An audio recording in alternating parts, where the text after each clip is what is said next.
Early in the 2005 soccer season, it became known that the last standing terrace at Turner's Cross, the Shed, was to be demolished to make way for a modern all-seater stand.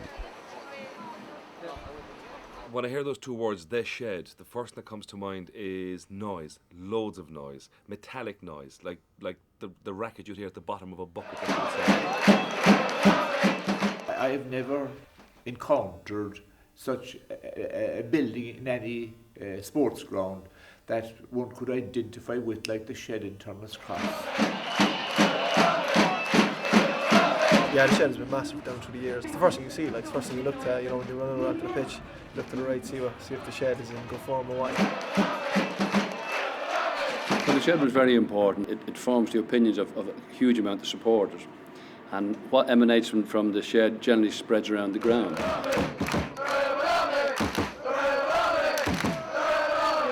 All it is a bit of a roof and a bit of a back wall, but when the people are in it, it comes alive. It is something that is life. They say, getting rid of the Shed. It's not really the Shed, it's the people that are in it.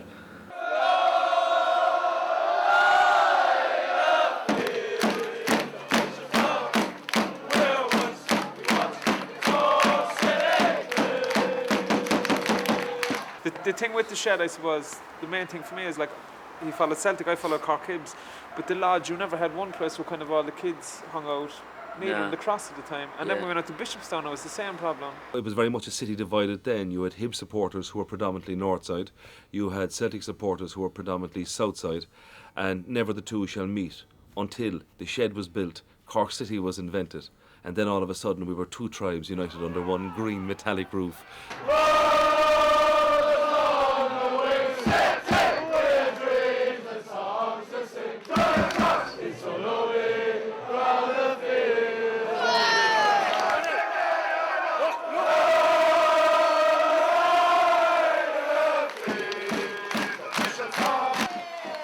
Well into the season, City were playing well, and October 2nd saw the visit of UCD to the Cross.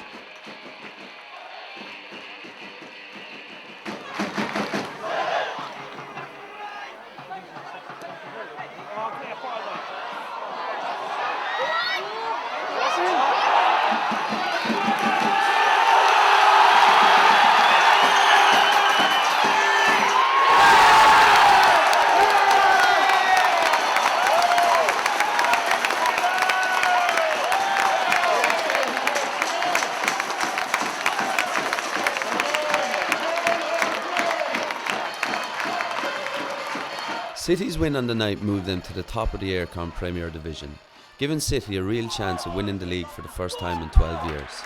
When I first went to the Shed, it wasn't a shed at all. It was just a mucky embankment that became muckier as the winter football drudged on into January, February and all the rest of it. And we spent our winter Sunday afternoons slip-sliding away. The first day they built it, there was still mud on the floor, it wasn't stepped, and there was none of this. And it was just like, I think there was a couple of lads up the back, and I kind of recognised them from, being down the city end at the GA matches, and they just started chanting. I'd say there was about 5 of them, and suddenly people were going, oh, that seems to be the place to kind of go and have a laugh.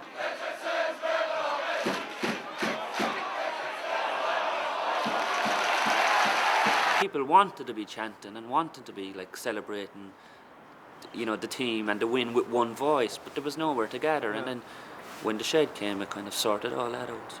Recently I described it as the Hill 16 of Cork, a place where particularly young people, indeed the not so young also, come together to support the team and to sing and enjoy the occasion. And I think it was a marvellous place for people to assemble. Where will I meet you? I'll meet you at the Shed in Turner's Cross. 451 football fanzine, only €1. 451 Cork City football fanzine, only €1. But the Shed, although maybe not very well known beyond the confines of the city, is a very, very, very strong part of the subculture. It has its own publications, it has its own language, it has its own gestures. And to my mind, the Shed, that's what it is. It's a very, very, very strong subculture within the greater culture of Cork. Commandos 84 was set up by fans to create a better atmosphere at the games. We've got a body of about 6 of us together really who do most of the articles, and then we rely on the fans to send in articles as well, you know what I mean? So basically it's a voice for the fans, like. So if fans don't contribute, like, you know what I mean, we're in trouble, basically, you know what I mean, and we have to do more work, like, you know, and we do it for the love of the club, like, you know what I mean. We don't get paid anything for it, like, you know what I mean. All the money we make goes straight back into flags and whatever, you know what I mean. So it's Europe. Cheers. Some people would say he's making up for something else. That's the job.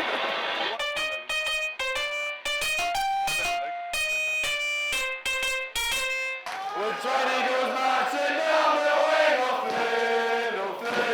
When Johnny goes marching down the way, no play, no play. When Johnny goes marching down the way, the shed is always gonna sing it. We always know that Johnny's gonna score. La la la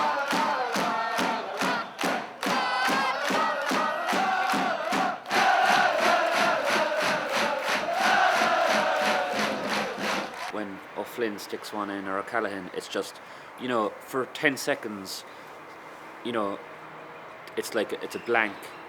I don't know, should I seek medical attention or not? But it's just, you just throw a wobbler, like, and you don't know what's going on, and like, you know, maybe you had a fight with your girlfriend, or your dog died, or, you know, your imaginary friend robbed your phone book, or whatever. But all them problems or anything that's going on in your life just stops for 10 seconds, and it's just like, it's like complete and utter kind of freedom from your mind or something.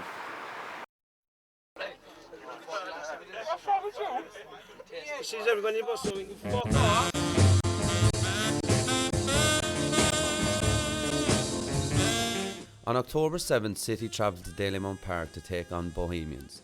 This is the Shed on Tour.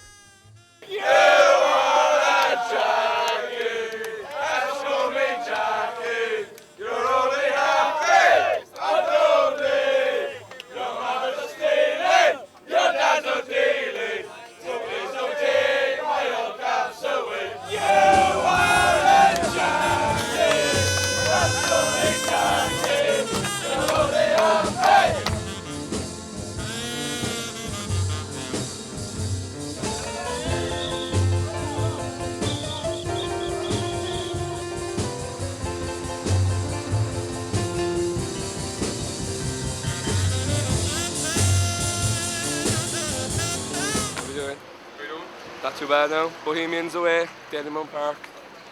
5 games to go. This is the Shed on Tour. The Shed on Tour. We're needed tonight. We've 5 games to go. We have to win it. So.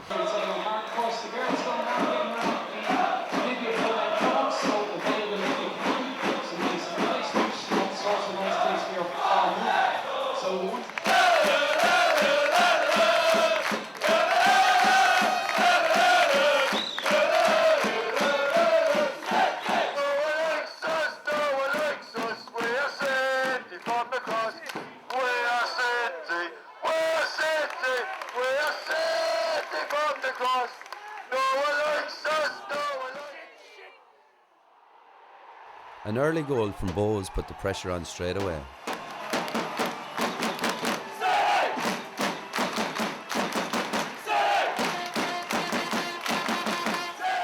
Only for City to get one back not long before half-time.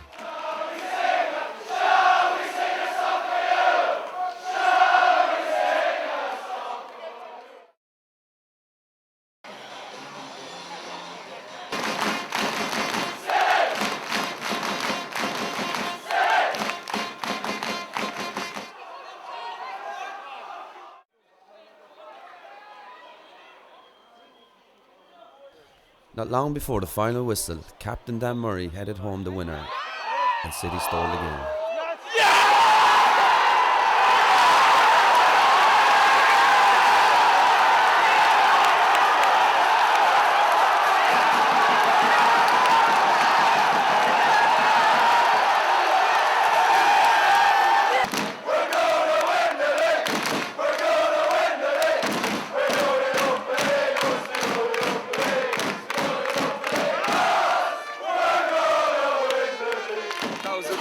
That was a league-winning goal there tonight, as far as I'm concerned. And that passion that's always been a part of Cork soccer is still there. It's very, very, it's throbbing now, and I'd like to see it rewarded.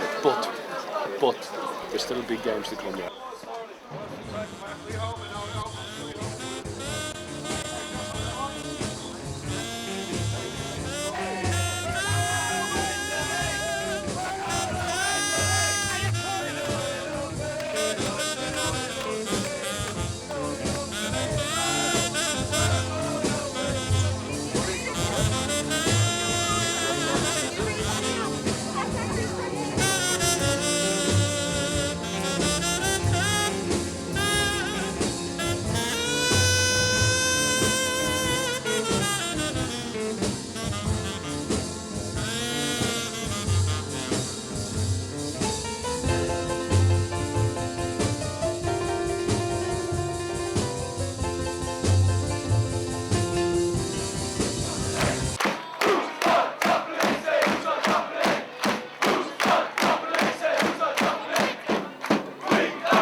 On October 14, City took on a strong Drogheda side, which saw the return of keeper Dan Connor to the cross.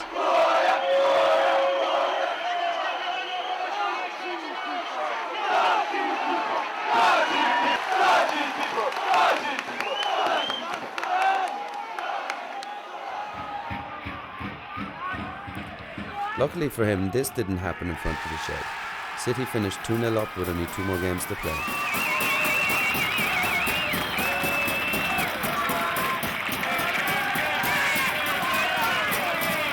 I think every player loved the shed. Now, maybe there were days they may not have loved it when, you kicked the ball 10 yards off the crossbar into the shed, you took a bit of stick. But I think, all the players and, particularly anyone that had been with the club any decent length of time, I think the shed appreciated them. If we was losing and we was kicking uphill, there's the likes of John Caulfield and Decky Daly, Pat Morley would say, as soon as you turn around, don't worry, the shed will get us going again.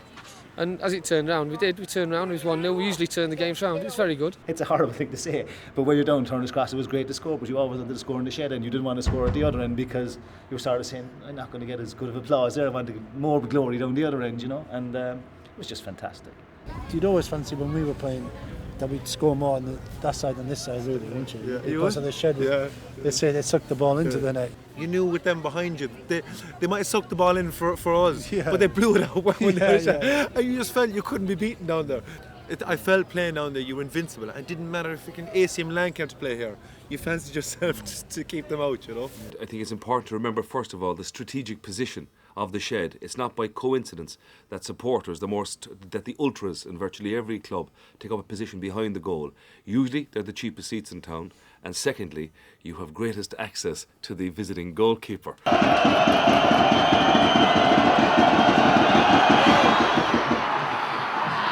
I remember on one occasion when Digger O'Brien arrived in Turner's Cross, the smallest goalkeeper in the league, I believe, although the man is 5'10". The shed broke into a chant of, "Are you small or far away?" And I got a chuckle out of that one. But Digger O'Brien, who's a tremendous character, as most goalkeepers are, funnily enough, did a backflip and a somersault and arrived like this into the goalmouth, and the shed just burst into applause.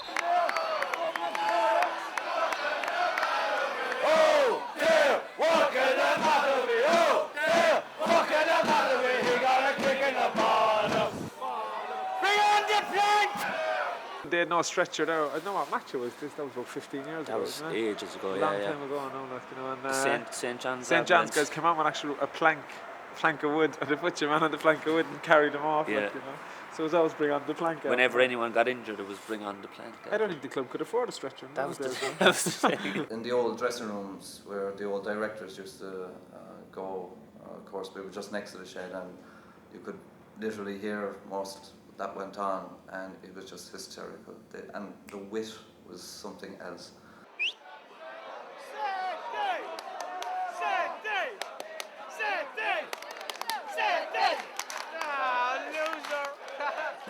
I remember when Cork City, if I remember correctly, were playing Shamrock Rovers in the final game of the season. This fella emerges from the back row of the shed and he parades down the steps of the shed until he gets about level with the goalkeeper. And at that point he raises his 2 hands and he shouts, "Noali!" And with that, of course, everybody in the shed went silent. And the keeper turned around like this. And there's your man behind. And he said, "Do you want that brought back from the shop?" They used to call me Medusa because my hair was different, and they used to sing to me, and "What the fuck is on your head?" Well, the chant they had for me was, my nickname was Skippy, so they had the Skippy the Bush Kangaroo team, so when I scored they used to do the Skippy team song and start bouncing along the shed, which was quite hilarious. And one evening the team wasn't doing well, which is rare enough, but this particularly they weren't doing well. And a little contingent of the shed noticed my presence over at the corner. So they started to chant, "Bishop Buckley, give them a blessing." So I had to quietly move away at that stage because it went around the stand in and everyone started. There was like 2 guys, or there was 3 guys in front of me, and they were arguing about the floodlights, like for every season there was like rumours about floodlights.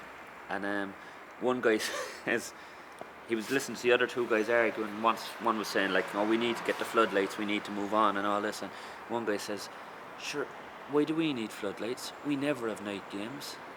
And to this day, I don't know whether he was being funny or being stupid, but I think that was the Shed. It was like you had like, you know, the comic genius and the kind of inane. It was like a mixture of the two. There was kind of no in between. It was either like brilliant or it was just like, right.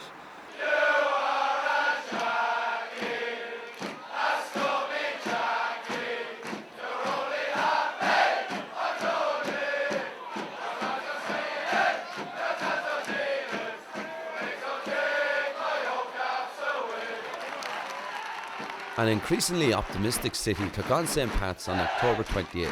They needed the win to secure the league title.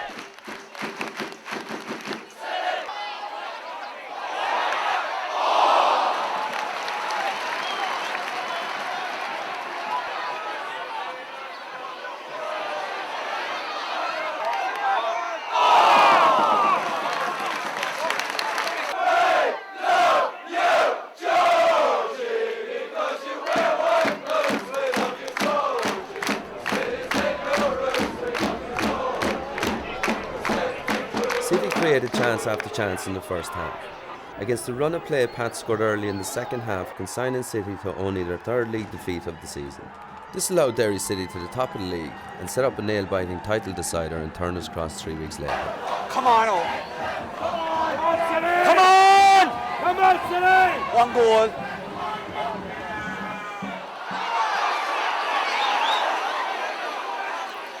Concerned that the Shed was being taken over by too many younger fans, the Corner boys split from the Shed a few years back, setting up their own faction in the Corner.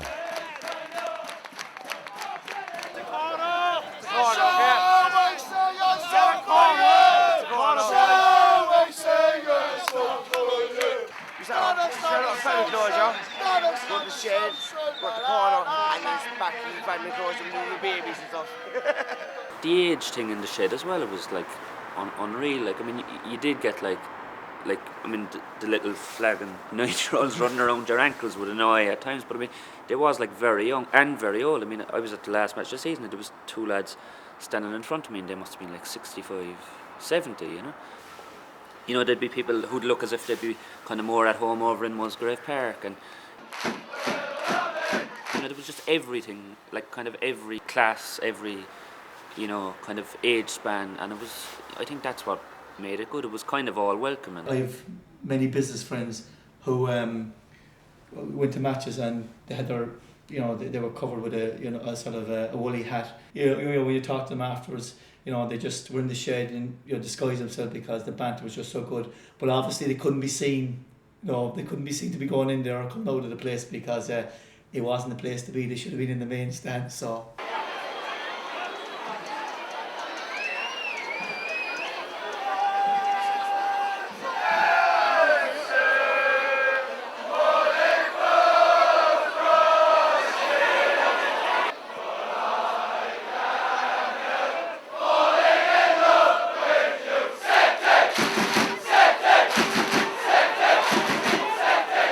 Football support is always about standing up, and most grounds, when I was young, most grounds was 3/4 standing, and it was only the elite, the directors, the people with money who actually sat down at games, and so the tradition was that the real supporter, the lad who paid his money week in, week out and got behind the team, was a standing upper. I think you can have more interest, and certainly people are able to shout better and cheer better when they're standing. That's the way we exercise our vocal cords, by standing.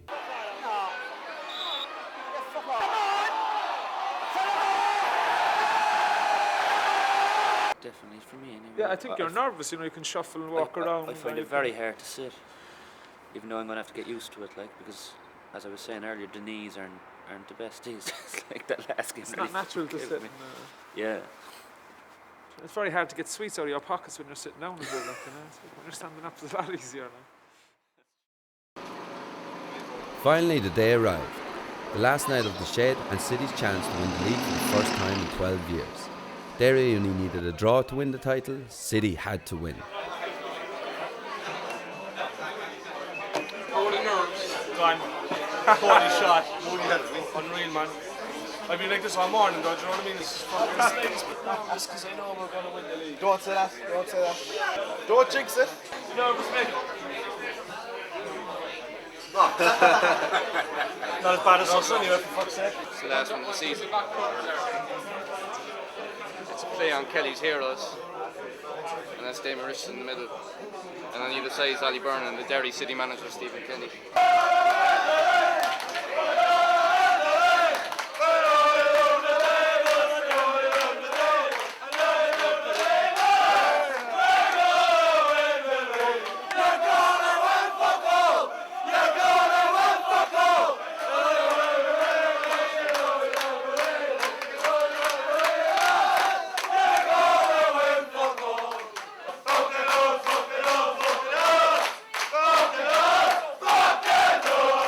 Hours have we spent there, like, you know what I mean? Too many side by side, like, you know what I mean? We're through all the emotions, wins, losses, heartbreaks, fucking tears of joy, whatever, you know? So it's just going to be a sad night, really, to be honest. Even if we win, we still, you know, still going to be sad, like. Everyone's on about the league rather than the last night of the Shed, even though I suppose they're both as important to people that have stood there for years. It is, man, you know what I mean? It's an emotion, like, really, for a lot of us, like, you know what I mean? Who've kind of, like, you know, the Shed is a second home to us, basically, like, you know what I mean? So we've all met in the Shed. Exactly, like, you know what I mean? Every some friendships, man. It's going to be sad. There's Rico to here, Rico. Ask him what the Shed is like. The Shed is reflective of all that's been good about Cork soccer down through the years, at every level. It is the place of the people, and the game of professional football is the game of the people. So that coming together is epitomised nowhere better than in the Shed, where the people who love the game, the people who play the game, come together through the vehicle of the Shed. And it's been the sort of the base of everything that Cork soccer's been over the last few years. It's going, but it'll never be forgotten. Two girls here, Shed enders to the last. They're on every bus. They have no ticket. They go on every bus. No, I'm sorry, but I can't do it. Don't, I'm crying. I know I hadn't scored many goals, but the ones who scored into the Shed were always special, you know what I mean? And John Creedon had a thing in it, article on the paper this morning, you know, we call in the Shed, and I read it and it brought a bit of a tear to me, you know.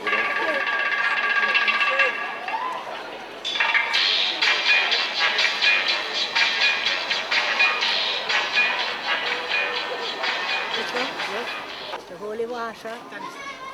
And I have, look, this, I bought this from Nazareth, so every player knows after having a rub off of that.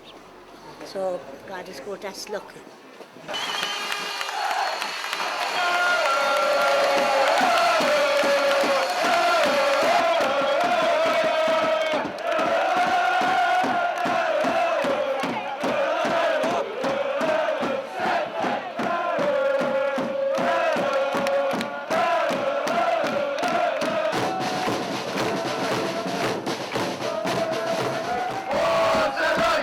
What's it like to have a queen?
O'Callaghan now. Callaghan taking on the Derry defence. Back with John O'Flynn.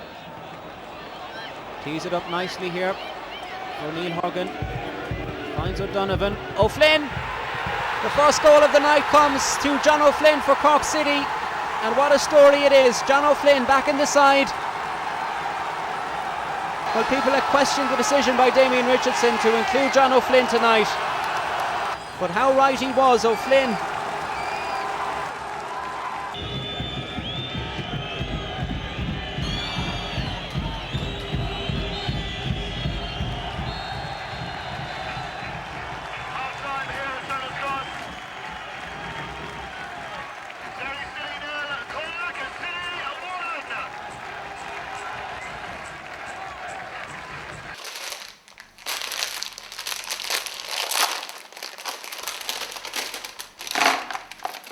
Well, Jaffas are very popular, and of course fruit is very good for them. Yeah, why do you think Jaffa cakes are so popular? The chocolate plus the the little orange that brings up their energy level. Yeah. Good. And I slice the bananas then, but I can't do them now because they go black. That's from Lourdes now plus Fatima. It's a mixture. It's a mixture. So 45 minutes or so of football will decide the destination of the Eircom League Premier Division title.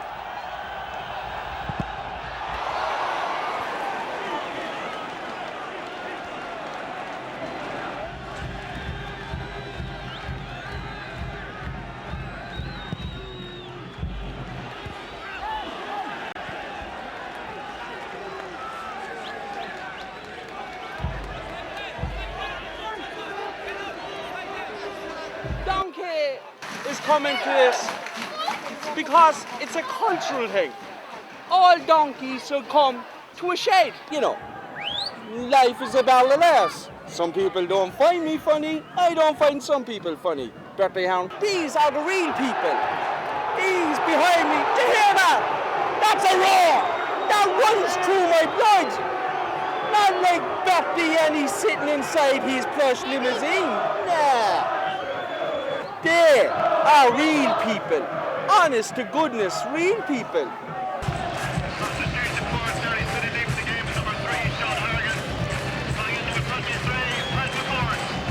Of Derry City's ambition for the remainder of this game. They simply have to attack here. And that could leave them exposed at the back as City come forward. Carney! It's 2-0 to Cork City.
Cork City are the Eircom League Premier Division champions for 2005.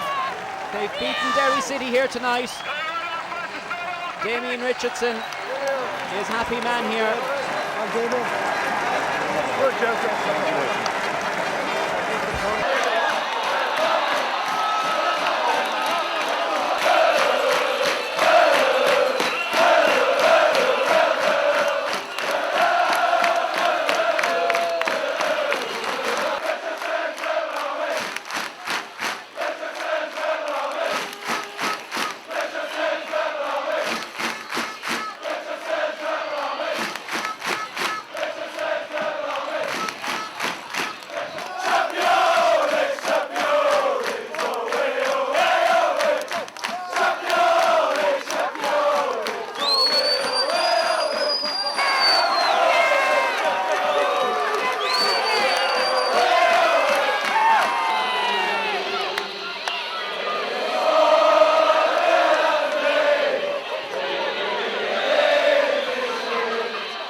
Fucking delighted, man. I just fucking wrecked, to be honest.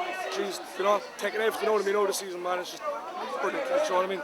We don't know what to do now, like. It's the People's Republic. I mean, that's what we are. We're proud. I mean, everybody else hates us.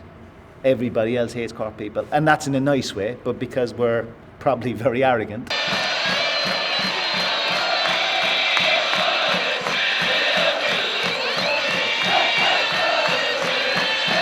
The Shed is an amazing place, like, but it's the people that make it. You know, the Shed is quiet 6 out of 7 nights of the week. You know, because the Shed people aren't in it. Like. But I mean, everything's been done here. It's like, you know, it's like every drink you could think of as being consumed here. Every drug you could think of as being done here. It's like I even know a guy who snuck his girlfriend in over the wall, like 12 o'clock on a Saturday night, and for want of a better phrase, laid her down and did the business, like, so. Serious, the chef? Yeah. I know a fella down in Bishopstown, right in the centre circle. I didn't realise. I'll tell you who it is after. All right.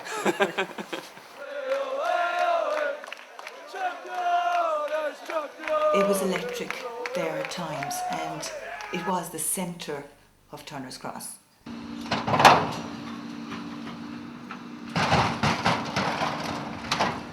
These places, they just have magic. I mean, look at this now. It's like it's nothing, and it's like, you know, it's off to one side. You know, like if you're interested in symmetry, it's a nightmare. But you know, it makes no sense why there was magic here, and it was the same with places with like Sir Henry's. Like it was a dump, but still it was the best venue in the world. And you know, when these places go, they are irreplaceable. I've been on the good end, I've been on the middle end, and I've been on the bad end, but I've loved every minute of it. And in the morning, nothing would give me greater pleasure than walking out there and scoring again if I could in front of them, and just running to them, because it's the first thing you instantly want to do.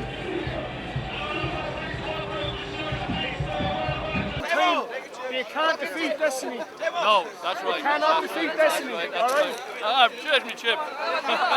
12 years. I was here when we lost in 91, and I cried bitter tears. Tonight, we're singing, we're happy, we're dancing.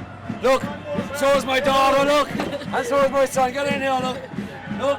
I was 14 when Celtic won the league in 74. My son Stephen is 14 and Cork City won the league. But the favourite memory on the Shed was definitely when we taught Shamrock Rovers how to play football and we won 3-0.